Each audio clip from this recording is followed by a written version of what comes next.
وقال الله تعالى في مقام آخر إلا تنصروه فقد نصره الله إذ أخرجه الذين كفروا ثاني اثنين إذ هما في الغار إذ يقول لصاحبه لا تحزن إن الله معنا فأنزل الله سكينته عليه وأيده بجنود لم تروها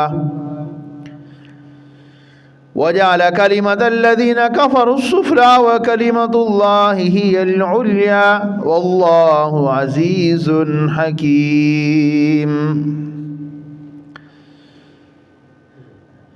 اگر تم اس کی مدد نہ کرو تو تحقیق اللہ رب العالمین اپنے بندے محمد صلی اللہ علیہ وسلم کی مدد پہلے بھی کر چکا اور پھر بھی کرے گا۔ اذ اخرجہ الذین کفروا، جب اس کو ان لوگوں نے نکالا جو کافر ٹھہرے، ثانی اثنین، وہ دو تھے، اذ ہما فی الغار، جب وہ دونوں غار میں تھے، اذ یقول لصاحبہ، جب وہ اپنے دوست اپنے صاحب کو یہ کہہ رہے تھے، لا تحزن ان اللہ معنا، کہ غم نہ کر، اللہ رب العالمین ہمارے ساتھ ہے۔ فانزل اللہ سکینتہ علیہ، اللہ رب العالمین نے اس پر اپنی سکینت نازل کی، وَأَيَّدَهُ بِجُنُودٍ لَّمْ تَرَوْهَا، اور اللہ رب العالمین نے اس کی مدد کی کہ ایسے لشکر کے ذریعے کہ جس کو تم نہیں دیکھ سکتے۔ وَجَعَلَ كَلِمَةَ الَّذِينَ كَفَرُوا السُّفْلَىٰ، اور اللہ رب العالمین نے کافروں کے کلمہ کو پست کر دیا، وَكَلِمَةُ اللَّهِ هِيَ الْعُلْيَا، اور اللہ تعالیٰ کا کلمہ بلند ہے۔ وَاللَّهُ عَزِيزٌ حَكِيمٌ، اللہ رب العالمین غالب اور حکمت والا ہے۔ آیت نمبر 40 سورہ التوبہ۔ گزشتہ دو خطبات جمعہ سے ہمارا موضوع چل رہا تھا کہ ایمان والو اللہ سے ڈر جاؤ اور سچوں کا ساتھ دو۔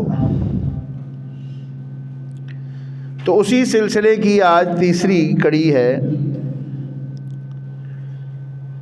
صحابہ کرام، میں نے عرض کیا تھا کہ تمام رسول سچے، تمام رسولوں کے اوپر نازل ہونے والی تمام کتابیں سچی، اہل بیت سارے سچے، نبی کریم صلی اللہ علیہ وسلم کے صحابہ سارے سچے، سب صحابہ سچے اور محبت رسول میں پکے، اور انہی سچوں کے سردار سیدنا ابو بکر صدیق رضی اللہ تعالی عنہ، کہ جن کا یوم وفات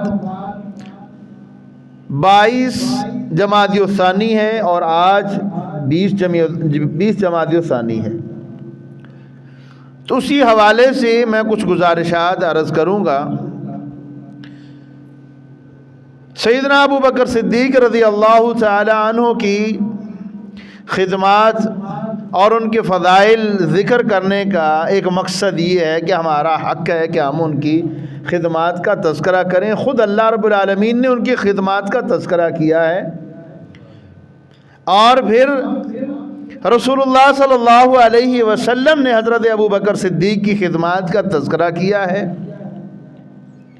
دوسری بات یہ ہے کہ تاکہ ہم ان کی خدمات کا تذکرہ کر کے ان جیسے بننے کی کوشش کریں، کیونکہ اللہ رب العالمین فرماتے فَإِنْ آمَنُوا بِمِثْلِ مَا آمَنْتُمْ بِهِ فَقَدِ اهْتَدَوْا، تم ویسے ایمان لاؤ گے جیسے نبی کریم صلی اللہ علیہ وسلم کے صحابہ ایمان لائے، جیسے ابو بکر، جیسے عمر، جیسے عثمان، جیسے علی، جیسے طلحہ، سعد، سعید، ابو عبیدہ ابن جراح، جیسے یہ ایمان لائے ویسے ایمان لاؤ گے تو ہدایت یافتہ کھلاؤ گے۔ اگر اس سے ایسا ایمان نہیں ہوگا تو ہدایت کا سوچنا بھی مت، ہدایت تمہارے قریب سے بھی نہیں گزری۔ تیسری بات یہ ہے کہ بیان کرنے کا مقصد یہ ہے کہ قیامت والے دن ہم اللہ رب العالمین کے سامنے اور نبی کریم صلی اللہ علیہ وسلم کے سامنے، حضرات صحابہ کے سامنے ہم سرخرو ہو سکیں، کہ نبی کریم صلی اللہ علیہ وسلم جب اپنے حوض کوثر پہ کھڑے ہوں گے اور آپ کے دائیں ابو بکر کھڑے ہوں گے اور بائیں عمر کھڑے ہوں گے، تو اس وقت رسول اللہ صلی اللہ علیہ وسلم کی ہم ان کے سامنے شرمندہ نہ ہوں، ہم ان کے سامنے سرخرو ہو جائیں۔ پہلی بات یہ بات سمجھے کہ انبیاء کرام علیہم الصلوۃ والسلام جیسے میں نے کہا سچے ہیں، اسی طرح انبیاء کرام علیہم الصلوۃ والسلام معصوم ہیں۔ انبیاء تمام کے تمام انبیاء کرام معصوم ہیں، انبیاء کے علاوہ کوئی بھی معصوم نہیں ہے۔ انبیاء معصوم ہیں یعنی گناہوں سے بالکل بچے ہوئے، غلطیوں سے بچے ہوئے، کوئی غلطی کا عنصر ان کے اندر موجود ہی نہیں ہے، گناہ کا عنصر ان کے اندر نہیں پایا جاتا، نہ یہ گناہ کر سکتے ہیں، نہ ان کے اندر یہ آپشن ہے، نہ ان کے پاس کوئی ایسا کوئی ہے، نہ یہ جھوٹ بول سکتے ہیں، نہ یہ شرک کر سکتے ہیں، نہ یہ کفر کر سکتے ہیں، نہ اللہ کی نافرمانی، کسی قسم کی کوئی چھوٹی بڑی گناہ یہ نہیں کر سکتے۔ تو اس لحاظ سے معصوم ہیں انبیاء، اور صحابہ کرام رضوان اللہ علیہم اجمعین محفوظ ہیں۔ انبیاء معصوم ہیں، صحابہ محفوظ ہیں، بالکل ہر قسم کے گناہوں سے محفوظ ہیں۔ آپ کہیں گے وہ کیسے محفوظ ہیں؟ جیسے ایک بچہ بڑا شرارتی بچہ ہے، تو آپ بچے کو شرارتی نہ بھی ہو، بچے کو آپ اکیلا باہر نہیں بھیجتے کہ یہ بچہ باہر گلی میں جائے گا کہیں گاڑی کے نیچے نہ آ جائے، یا جاتے جاتے کچھ شرارت نہ کر جائے۔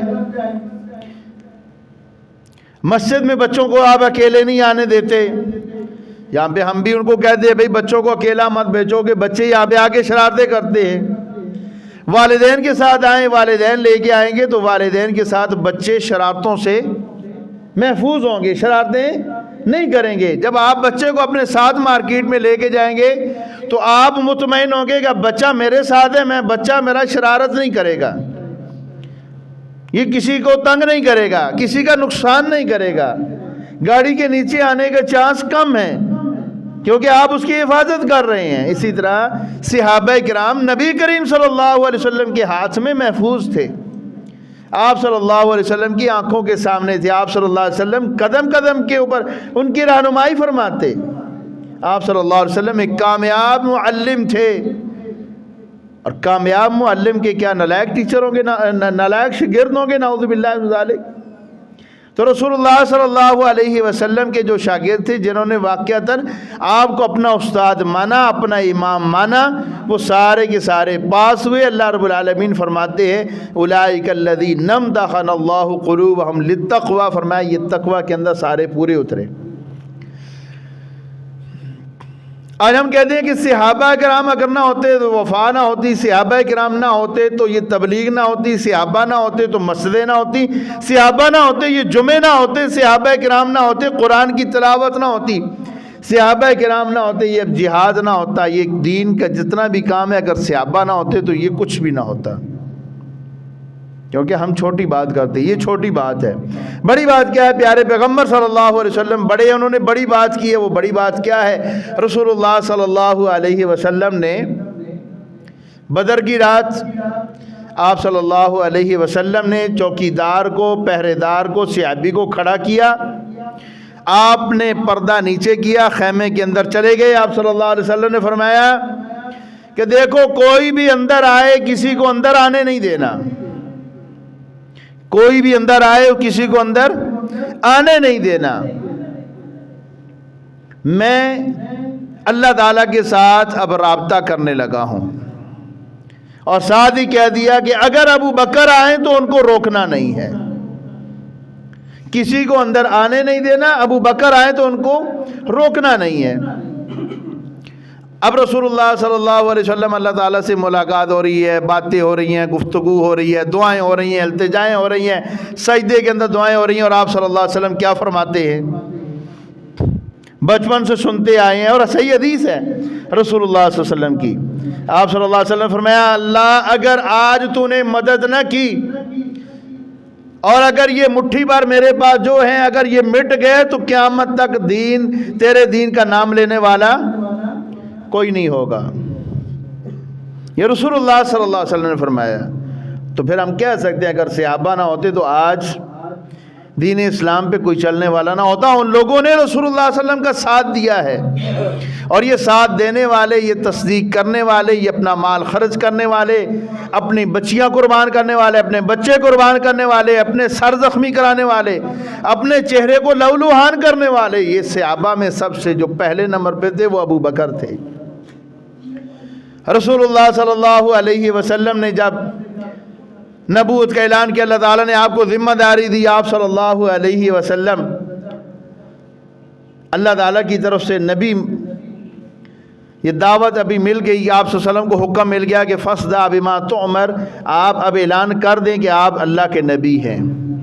آپ تو پہلے ہی بچپن سے نبی تھے, لیکن اعلان کا وقت تھا ایک, وہ کب ہوا جب 40 سال کی عمر, جب پہلی وحی نازل ہوئی. تو سیدنا ابو بکر صدیق رضی اللہ تعالیٰ عنہ کو پتہ چلا, آئے اللہ کے رسول صلی اللہ علیہ وسلم کے بعد, کہا اللہ کے رسول آپ اللہ کے نبی, اللہ تعالیٰ نے آپ کو نبی بنایا ہے. فرمایا ہاں ابو بکر, میں اللہ تعالیٰ کا نبی ہوں, اللہ کا رسول ہوں, میں اللہ تعالیٰ کا نبی اور رسول ہوں. ابو بکر صدیق نے کہا ہاتھ آگے بڑھائیے, میں آپ کی سب سے پہلے بیعت کرتا ہوں, کلمہ پڑھتا ہوں. اگر یہ سفر ہے اس نبوت کا تو میں آپ کے ساتھ ہوں, آپ کے ساتھ چلوں گا, ساری زندگی آپ کے ساتھ چلوں گا.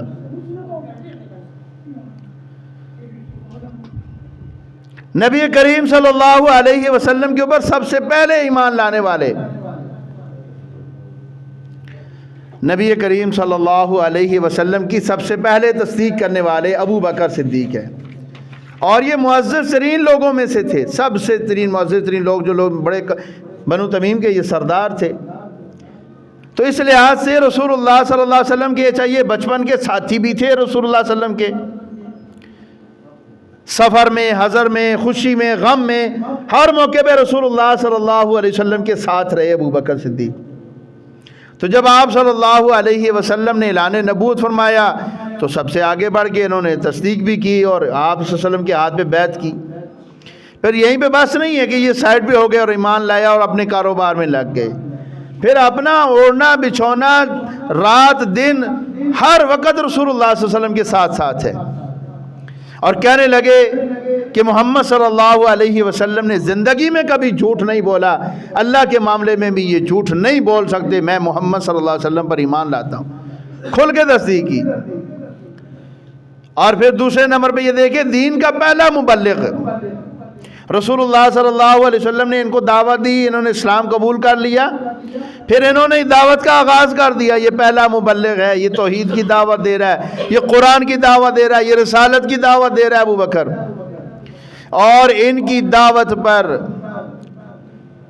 سینکڑوں نوجوان مسلمان ہوئے, ایک نہیں دو نہیں, لیکن 6 کبار صحابہ کرام, کبار صحابہ جنہوں نے تاریخ میں ایک نام اپنا پیدا کیا ہے, اللہ تعالیٰ کی رضا کے لیے کام کیا, لیکن دنیا ان کو جانتی ہے. عثمان بن عفان ہیں, زبیر بن عوام ہیں, عبد الرحمن بن عوف ہیں, سعد بن ابی وقاص ہیں, طلحہ بن عبید اللہ ہیں, ابو عبیدہ بن جراح ہیں, جن کو امین امت کہا جاتا ہے. ان لوگوں کو حضرت ابو بکر صدیق نے مسلمان کیا, ان کو دعوت دی. جب دعوت دیتے کہ انہوں نے کہا جی ہم بھی آپ کے ساتھی ہیں, کوئی مسئلہ ہی نہیں ہے. تو یہ سیدنا ابو بکر صدیق رضی اللہ تعالیٰ عنہ. اور پھر تیسری چیز دیکھیں, رسول اللہ صلی اللہ علیہ وسلم کے ساتھ ان کو خاص قسم کی قربت ہے رسول اللہ صلی اللہ علیہ وسلم کے ساتھ. ایک تو بچپن سے آپ صلی اللہ علیہ وسلم کی قربت تھی, اور پھر جب رسول اللہ صلی اللہ علیہ وسلم پر ایمان لے آئے, کلمہ پڑھ لیا, اسلام میں عملی طور پر داخل ہو گئے. اور ابو بکر صدیق وہ ہے کہ ابو بکر صدیق بھی ان لوگوں میں شامل ہے کہ جنہوں نے کبھی زندگی میں زمانہ ایمان سے پہلے, زمانہ اسلام سے پہلے, انہوں نے بھی کبھی جھوٹ نہیں بولا تھا کسی کے ساتھ, کبھی کسی کے ساتھ دھوکہ نہیں کیا, کبھی کسی کے ساتھ لڑائی نہیں کی, کبھی شرک نہیں کیا. بتوں کی پوجا سے یہ پاک صاف تھے. بہت سارے ایسے لوگ تھے جنہوں نے بتوں کی پوجا نہیں کی تھی. سیدہ خدیجۃ الکبریٰ جو رسول اللہ صلی اللہ علیہ وسلم کی زوجہ ہیں, انہوں نے بھی اسلام قبول کرنے سے پہلے انہوں نے بتوں کی پوجا نہیں کی ہوئی. یہ نہیں کہ بت پرستی عام تھی, لیکن کچھ لوگ تھے جو توحید پر تھے, جو حضرت ابراہیم کے دین پر کچھ لوگ تھے اس وقت بھی. یہ نہیں کہہ سکتے کہ سارے ہی بت پرست تھے, نہیں. تو یہ ان لوگوں میں شامل ہے سیدنا ابو بکر صدیق۔ علامہ ابن کثیر رحمۃ اللہ علیہ لکھتے ہیں، کہتے ہیں صحابہ کرام کہتے ہیں کہ اگر رازداری میں، سمجھداری میں، اخلاقی حیثیت میں، دینداری میں، نمازوں میں، حسن خلق میں، وعدے کی سچائی میں، زبان کی سچائی میں، کردار کی سچائی میں سب سے زیادہ اگر کوئی قریب تھا رسول اللہ صلی اللہ علیہ وسلم کے تو وہ ابو بکر تھے۔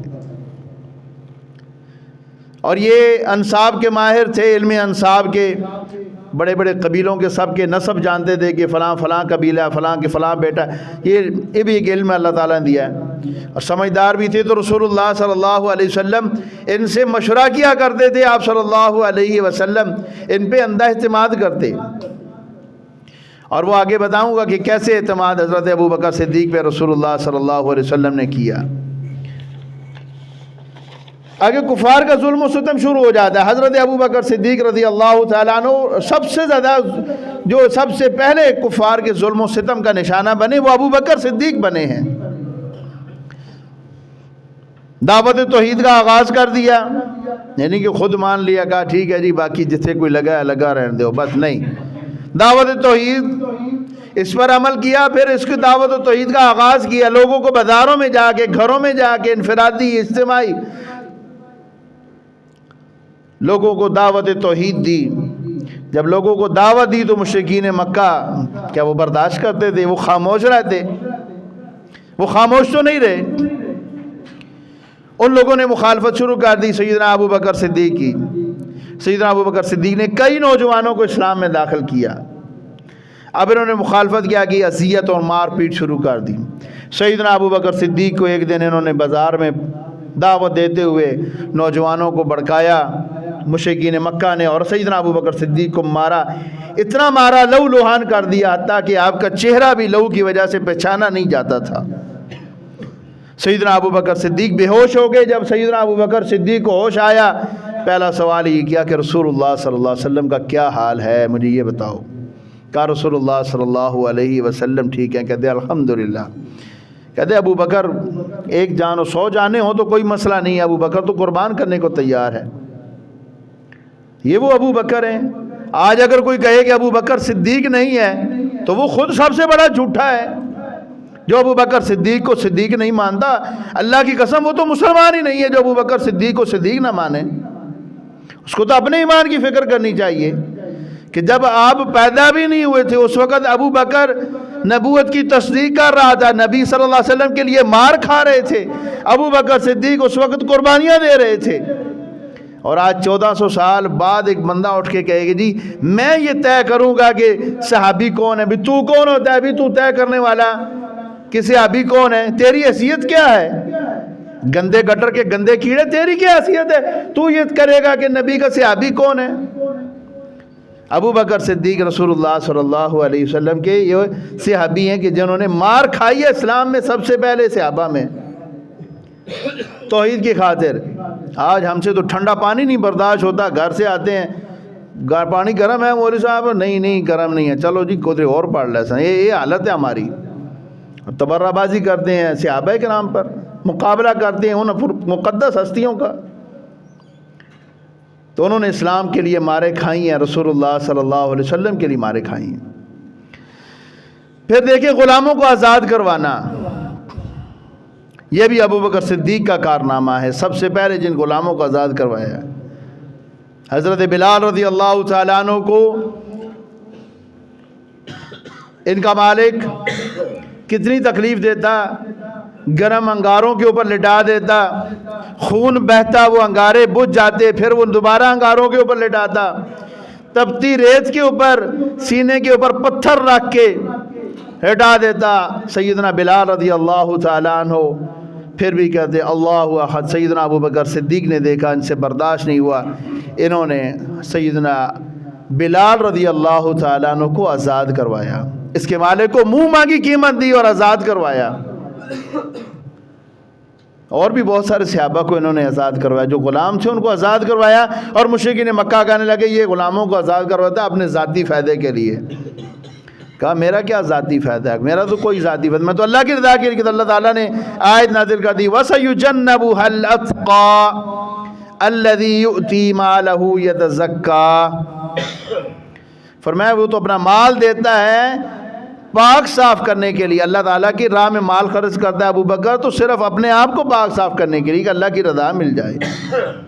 تو یوں سیدنا ابو بکر صدیق نے مال خرچ کر کے آزاد کروایا۔ پھر دار ارقم میں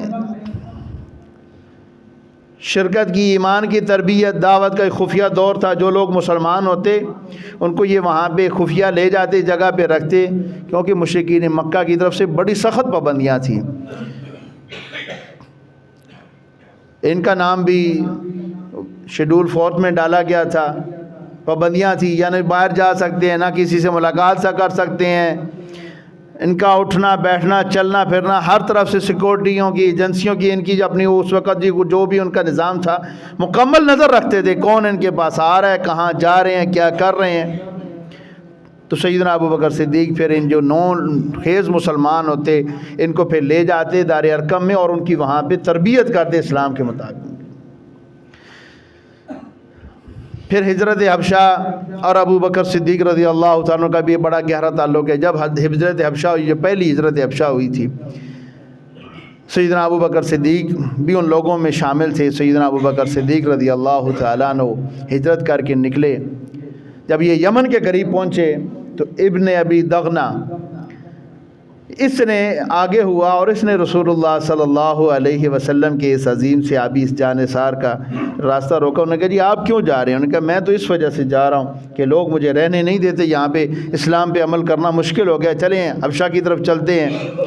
حبشہ کا جو بادشاہ نجاشی، اس کے بارے میں یہ تھا کہ یہ مسلمانوں کے بڑا قریب ہے اور مسلمانوں کا بڑا خیر خواہ ہے، تو اس وجہ سے ہم ادھر جا رہے ہیں۔ نے کہا جی آپ جیسا بندہ اس کو کیوں نکالا جا رہا ہے؟ آپ جیسا بندہ اگر نہیں رہے گا تو پھر کوئی بھی نہیں رہے گا، آپ واپس چلیں۔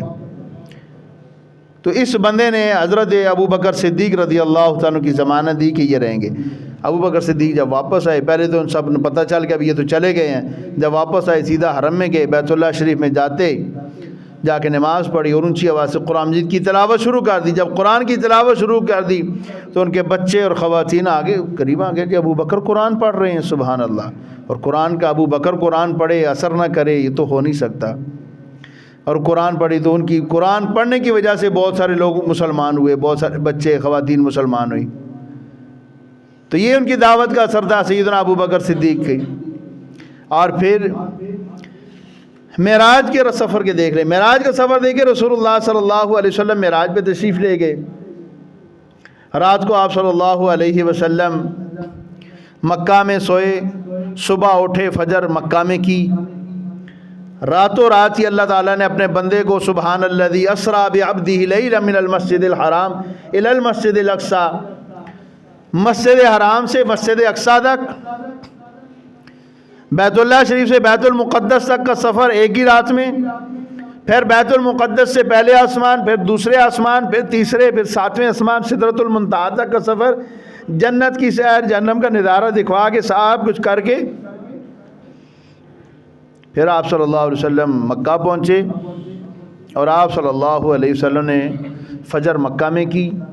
صبح آپ صلی اللہ علیہ وسلم جب سورج نکلا، آپ صلی اللہ علیہ وسلم نے قریش کو بتایا کہ میں اس طرح رات کو مسجد اقصی گیا، وہاں سے پہلے آسمان گیا، دوسرے پہ گیا، تیسرے پہ گیا، 7 آسمانوں کی سیر کی، واپس آ گیا۔ یہ سب ایک دوسرے کے اوپر ہنسنے لگے، گرنے لگے، مذاق کرنے لگے رسول اللہ صلی اللہ علیہ وسلم کا۔ خیر ہے باقی کیوں جی خیر ہے، کیا کہہ رہے ہیں، کیا کہہ رہے ہیں، کچھ سوچیں سمجھیں۔ وہ 40 دن کا سفر، پیدل سفر، وہاں پہ آپ گئے، پھر 7 آسمان تک، ایک آسمان سے دوسرے آسمان تک 500 سال کا سفر، پھر اسی طرح زمین سے آسمان تک 500 سال کا سفر، یہ سب کچھ آپ نے ایک رات میں طے کر لیا، پھر آپ واپس بھی آ گئے۔ یہ کیسے ہو سکا؟ اب یہ سارے ایک دوسرے کا مذاق اڑانے لگے، آپ صلی اللہ علیہ وسلم کا مذاق اڑانے لگے اور ہنس ہنس کے ایک دوسرے کے اوپر گر رہے ہیں۔ اب یہاں سے ایک کافر چلا، اس نے جا کے ابو بکر صدیق، اس وقت ادھر نہیں تھے، ابو بکر صدیق کے بعد دوڑا گیا، کہتا ہے تجھے پتا ہے تیرے ساتھی نے آج ایک نئی بات کہی ہے۔ کہا کیا بتا، ایسے ہو سکتا ہے کہ ایک بندہ رات کو یہاں سے مسجد اقصی تک جائے اور پھر یوں آسمانوں پر جائے، پھر واپس بھی آ جائے؟ کہا اگر محمد رسول اللہ صلی اللہ علیہ وسلم نے کہا تو پھر ہو سکتا ہے، میں تو اس سے زیادہ بڑی بڑی باتیں مان لیتا ہوں، یہ تو کوئی چیز ہی نہیں ہے ماننے والی، کہ محمد صلی اللہ علیہ وسلم کہہ دے اللہ تعالیٰ نے قرآن میں یوں کہا، ہم مان لیتے ہیں۔ ہم نے اللہ کو نہیں دیکھا، رسول اللہ صلی اللہ علیہ وسلم کہہ دے اللہ نے یوں کہا، ہم مان لیتے ہیں، تو یہ تو کوئی چیز ہی نہیں ہے، ہم اس کو بھی مان لیتے ہیں۔ تو سیدنا ابو بکر صدیق وہ پہلے شخص ٹھہرے کہ جنہوں نے سفر معراج کی تصدیق کی رسول اللہ صلی اللہ علیہ وسلم کی۔ اگرچہ یہ سفر معراج ابو بکر صدیق کی تصدیق کی، ان کے ابو بکر صدیق کی تصدیق کا محتاج نہیں تھا، لیکن ابو بکر صدیق کو یہ اعزاز حاصل ہے، یہ شرف حاصل ہے کہ انہوں نے تصدیق کی ہے۔ اور انہوں نے کہا کہ اگر رسول اللہ صلی اللہ علیہ وسلم نے کہا تو پھر ٹھیک ہے، میں مانتا ہوں کہ ابو بکر صدیق کہنے کا میں مانتا ہوں۔ کفار نے تو پھر غیر سوال جواب کیے، خیر وہ ایک الگ موضوع ہے۔ تو رسول اللہ صلی اللہ علیہ وسلم کے یہ سب سے پہلے تصدیق کرنے والے ساتھی ابو بکر صدیق۔ پھر آگے چلیے، سفر ہجرت ہے، رسول اللہ صلی اللہ علیہ وسلم کا سفر ہجرت۔ آپ صلی اللہ علیہ وسلم نے سیدنا علی کو سلایا اپنے بستر پر، ابو بکر کو بھی تو سلا سکتے تھے، کسی اور کو بھی تو سلا سکتے تھے، کیونکہ حضرت علی رضی اللہ تعالیٰ عنہ بھی رسول اللہ صلی اللہ علیہ وسلم کے خاص ہیں، اس وجہ سے حضرت علی رضی اللہ تعالیٰ کو سلایا کہ آپ میرے بستر پہ سو جائیں، صبح لوگوں کی امانتیں واپس کر کے آ جانا۔ اچھا یہاں پہ ایک دیکھیں، جتنے بھی لوگ ہیں جن کو بھی رسول اللہ صلی اللہ علیہ وسلم سے کام ہوتا وہ سارے رسول اللہ صلی اللہ علیہ وسلم کے دروازے پہ آتے ہیں، لیکن آپ صلی اللہ علیہ وسلم جب گھر سے نکلے اپنے بستر پہ علی کو سلایا، آپ صلی اللہ علیہ وسلم نے زمین سے مٹی اٹھائی اور اللہ کا نام لے کر ہوا میں پھینکی، وہ کافروں کے درمیان سے رسول اللہ صلی اللہ علیہ وسلم گزر گئے، وہ کافر دیکھ نہیں سکے آپ صلی اللہ علیہ وسلم کو۔ آپ صلی اللہ علیہ وسلم سیدھا چلے ابو بکر کے دروازے پہ، اور اس سے پہلے بہت سارے صحابہ کرام ہجرت کر چکے تھے، ابو بکر نے بھی کہا اللہ کے رسول میں بھی ہجرت کرنا چاہتا ہوں۔ آپ صلی اللہ علیہ وسلم نے فرمایا ٹھہر جاؤ، کچھ دن صبر کر جاؤ، مجھے بھی ہجرت کی اجازت مل لینے دو، جب مجھے ہجرت کی اجازت ملے گی اکٹھے ہجرت کرنے چلیں گے، کیونکہ رسول اللہ صلی اللہ علیہ وسلم کو اجازت اللہ نے دینی تھی، صحابہ کو اجازت رسول اللہ صلی اللہ علیہ وسلم نے دینی تھی۔ انہوں نے رسول اللہ صلی اللہ علیہ وسلم سے اجازت لی کہ ہم جائیں، آپ صلی اللہ علیہ وسلم نے کہا جاؤ، ابو بکر نے کہا اللہ کے رسول مجھے بھی جانے دے، فرمایا ٹھہر جاؤ، اکٹھے چلیں گے جب مجھے اجازت ملے گی۔ اب اللہ تعالیٰ نے اجازت دی، اللہ تعالیٰ نے یہ سب پلان اللہ تعالیٰ نے خود ترتیب دیا ہے۔ اللہ تعالیٰ فرماتے ہیں نا وَمَكَرُوا وَمَكَرَ اللَّهُ، انہوں نے پلان تیار کیا کہ آپ محمد صلی اللہ علیہ وسلم کو یا تو قید کر دو، یا یہ کہ سب مل کر قتل کر دو، یا یہ کہ اس کو جلا وطن کر دو۔ اللہ تعالیٰ فرماتے ہیں کہ یہ سارے اپنی پلاننگ کر رہے ہیں، اللہ تعالیٰ اپنی پلاننگ کر رہا ہے۔ اللہ تعالیٰ نے محمد صلی اللہ علیہ وسلم کی طرف وحی کی، آپ صلی اللہ علیہ وسلم کو کہا کہ اب آپ نکلیں، اب مناسب موقع ہے، اب آپ نکلیں اور ابو بکر کو ساتھ لے لیں۔ ابو بکر کے دروازے پہ رسول اللہ صلی اللہ علیہ وسلم جب پہنچے، دروازہ پہلی بار ہی کھٹکھٹایا رسول اللہ صلی اللہ علیہ وسلم نے، ابو بکر نے دروازہ کھول دیا، کیونکہ رسول اللہ صلی اللہ علیہ وسلم نے کہا تھا کہ ابو بکر انتظار کرنا، میں آؤں گا۔ اب مفسرین لکھتے ہیں، مورخین لکھتے ہیں، سیرت نگار یہ لکھتے ہیں کہ رسول اللہ صلی اللہ علیہ وسلم نے جب دروازہ کھٹکھٹایا، ابو بکر نے پہلی ہی دستک پہ کھول دیا۔ دشمن بھی ہو سکتا ہے، اجنبی بھی ہو سکتا ہے، پھر کیوں کھول دیا؟ تصدیق کیوں نہیں کی؟ کیونکہ ابو بکر صدیق رسول اللہ صلی اللہ علیہ وسلم کی آہٹ سے واقف تھے، آپ کی دستک سے واقف تھے کہ یہ دستک رسول اللہ صلی اللہ علیہ وسلم ہی دے سکتے ہیں، کوئی اور نہیں دے سکتا۔ جس طرح ہمارے یہاں ہوتا ہے نا کہ مخصوص لوگوں نے اپنا ایک رکھا ہوتا ہے، کوڈ رکھا ہوتا ہے، وہ جب دروازے پہ آتے ہیں تو کہتے ہیں، بندہ سمجھ جاتا ہے کہ یہ وہی ہے، کوئی دوسرا نہیں ہے۔ تو کیا ابو بکر نہیں سمجھ سکے رسول اللہ صلی اللہ علیہ وسلم کو؟ پھر ابو بکر صدیق کو رسول اللہ صلی اللہ علیہ وسلم نے کہا کہ ابو بکر، اللہ تعالیٰ نے حکم دیا، اللہ تعالیٰ نے اجازت دے دی ہے سفر ہجرت کی، چلتے ہیں۔ ابو بکر صدیق کہنے لگے اللہ کے رسول تو ٹھیک ہے جائیں۔ فرمایا ابو بکر آپ نے میرے ساتھ جانا ہے۔ کہا اللہ تعالیٰ نے میرا نام لیا ہے۔ کہا جی اللہ تعالیٰ نے آپ کا نام لیا ہے کہ ابو بکر کو ساتھ لے کے چلیں۔ رسول اللہ صلی اللہ علیہ وسلم فرمایا اللہ تعالیٰ نے آپ کا نام لیا ہے کہ آپ نے میرے ساتھ جانا ہے۔ اور پھر ابو بکر صدیق رضی اللہ تعالیٰ عنہ نے پہلے ہی جب رسول اللہ صلی اللہ علیہ وسلم نے کہا تھا کہ آپ میرے ساتھ چلیں گے، اس وقت ہی انہوں نے 2 اونٹنیاں خرید کے ان کی پرورش ان کو تیار کر کے پہلے ہی کھڑا کیا ہوا ہے کہ ایک اونٹنی رسول اللہ صلی اللہ علیہ وسلم کی ہوگی اور ایک میٹنی اونٹنی ہوگی، سفر سکون سے کریں گے۔ تو رسول اللہ صلی اللہ علیہ وسلم جب سفر ہجرت پہ نکلے ہیں، اکیلا ابو بکر اس میں انوالو نہیں ہے، ابو بکر صدیق رضی اللہ عنہ کا پورا خاندان اس میں شامل ہے۔ پورے خاندان نے آپ صلی اللہ علیہ وسلم کے سفر ہجرت میں سہولت کاری کی ہے، اپنا وقت بھی دیا ہے، اپنا مال بھی دیا ہے۔ سیدہ اسماء رضی اللہ تعالی عنہا جو کہ حضرت ابو بکر صدیق کی بیٹی ہیں، ان کی ڈیوٹی لگائی گئی ہے، یہ کھانا پیچھے سے پہنچا رہی ہیں۔ عبداللہ بن ابی بکر یہ بھی پیچھے سے خبریں کفار کی پہنچا رہے ہیں، ابو بکر صدیق کے بیٹے ہیں۔ اور ان کی زوجہ محترمہ وہ گھر کا کام کار کر رہی ہیں، گھر میں ڈیوٹی دے رہی ہیں کفار کو، تاکہ شک نہ ہو کہ یہ سارے تو نہیں چلے گئے۔ اور عامر بن فہیرہ جو ان کے غلام تھے، ان کی یہ ڈیوٹی لگائی گئی کہ آپ جس راستے سے ہم آئے ہیں، رسول اللہ صلی اللہ علیہ وسلم نے ایک عجیب نیا راستہ اختیار کیا تھا۔ آج کل خیر خبروں میں یہ شاید چل رہا ہے کہ سعودی گورنمنٹ ابھی ان راستوں کی، اس راستے کے اوپر یہ GT روڈ بنانے کا پروگرام نہیں جس راستے پہ رسول اللہ صلی اللہ علیہ وسلم نے ہجرت کی تھی۔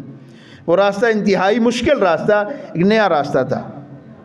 تو رسول اللہ صلی اللہ علیہ وسلم جس راستے سے چل کے گئے، عامر بن فہیرہ کو حکم دیا کہ وہ اپنے مال اور مویشی اس راستے پہ گزارے تاکہ نشان، قدموں کے نشان مٹ جائیں، کوئی کھوجی کھوج نہ لگا سکے۔ تو جب سفر اتنا خطرے والا ہو، ہر طرف سے دشمن نے نظریں رکھی ہوں، اور دشمن کو حضور صلی اللہ علیہ وسلم چکمہ دے کر نکل گئے ہوں، تو کیا خیال ہے وہ دشمن اتنا بالکل سویا ہو تو نہیں ہے، دشمن تو پیچھا کرے گا نا جی۔ یہ تو اللہ تعالیٰ نے قرآن مجید میں فرمایا کہ میں دشمن سے ہر لمحے آگاہ رہو، کبھی بھی دشمن کو کمزور مت سمجھو۔ وَأَعِدُّوا لَهُم مَّا اسْتَطَعْتُم مِّن قُوَّةٍ، جہاد کی آیات میں کہا ہے نا کہ ہر وقت دشمن کے لیے پوری تیاری کر کے رکھو۔ اللہ پہ توکل علیحدہ چیز ہے۔ تو صاحب صلی اللہ علیہ وسلم کے پیچھے پیچھے یہ چل رہے ہیں، اور پھر آپ صلی اللہ علیہ وسلم 3 دن غار ثور میں ٹھہرے، آپ کے ساتھ کوئی نہیں تھا، ابو بکر صدیق آپ صلی اللہ علیہ وسلم کے ساتھ موجود تھے۔ تو یوں ابو بکر صدیق ہر لمحے، ہر وقت، اور اللہ تعالیٰ کو یہ محبت اتنی پسند آئی ابو بکر کی کہ اللہ تعالیٰ نے آپ صلی اللہ علیہ وسلم کی قبر میں بھی آپ کا ساتھی بنا دیا۔ آپ صلی اللہ علیہ وسلم جس روضہ مبارک میں آپ صلی اللہ علیہ وسلم آرام فرما رہے ہیں، آپ صلی اللہ علیہ وسلم نے فرمایا روضۃ یہ ریاض الجنہ، فرمایا یہ میرا حجرہ اور یہ ممبر کے درمیان میں یہ جو جگہ ہے یہ جنت کے ٹکڑوں میں سے ایک ٹکڑا ہے، اور وہیں پہ رسول اللہ صلی اللہ علیہ وسلم آرام فرما رہے ہیں، اور آپ صلی اللہ علیہ وسلم کی قبر کے ساتھ ہی آپ صلی اللہ علیہ وسلم کے قدموں میں ابو بکر صدیق دفن ہے، اور ابو بکر صدیق کے قدموں میں حضرت عمر رضی اللہ تعالیٰ عنہ مدفون ہے۔ اور لوگ کہتے ہیں کہ جی یہ تو زبردستی انہوں نے کیا تھا، جب فوت ہو گئے تو پھر کون سی زبردستی تھی؟ ابو بکر صدیق نے تو پہلے اجازت طلب کی تھی حضرت عائشہ صدیقہ رضی اللہ تعالی عنہا سے، اور اسی طرح حضرت عائشہ صدیقہ سے بھی اجازت حضرت عمر نے بھی اجازت طلب کی تھی،